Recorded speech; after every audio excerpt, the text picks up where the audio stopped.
Christoph Stefes is a political science professor at the University of Colorado, and he joins us now from the US city of Denver. It's good to have you on the programme. Thanks very much. Let's start with Blinken's visit to Kyiv. Talk us through your expectations and why this could be significant.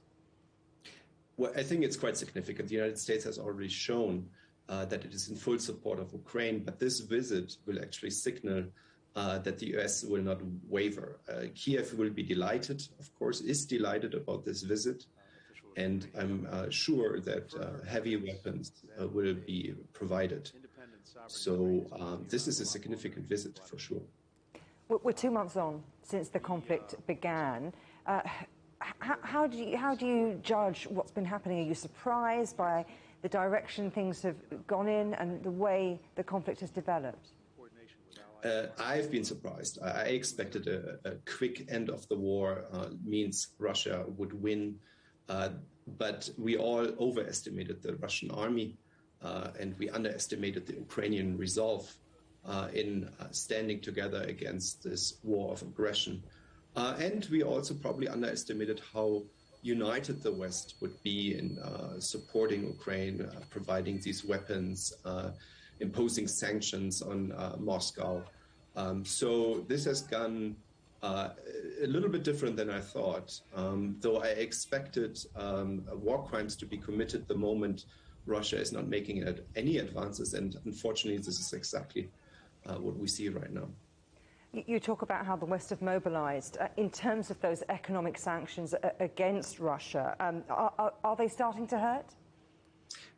Definitely. They are definitely starting to hurt. The problem here, the biggest problem is oil and gas. Oil and gas is still exported to countries like Germany, China, and other countries. And oil and gas is the biggest stream of income for Russia's state budget, with which it fuels its war machine. So as long as oil and gas is flowing, Russia can continue this war, but it will hurt, or it's already hurting, the general population. You could say in some ways that there are two wars being fought here. On the ground, the physical war, and one that's a war of information. In that case, who would you say is winning that war? Well, it's pretty clear that Ukraine is doing that. And it's also clear why, because it's clear who's the aggressor and who's the victim. And Russia is the aggressor here, and Ukraine has been the victim. And with these pictures of civilians being shot, babies dying of airstrikes. Look, you can put lipstick on a pig for sure, but it doesn't make the pig look any better. And Russia is clearly not, let's say, praiseworthy for what it does in Ukraine. So looking ahead and thinking, gosh, I mean, it's a tricky one to say, how's it going to end? But with the UN Secretary General going to Moscow next week, does that change the chances of a peace mission? What are your thoughts?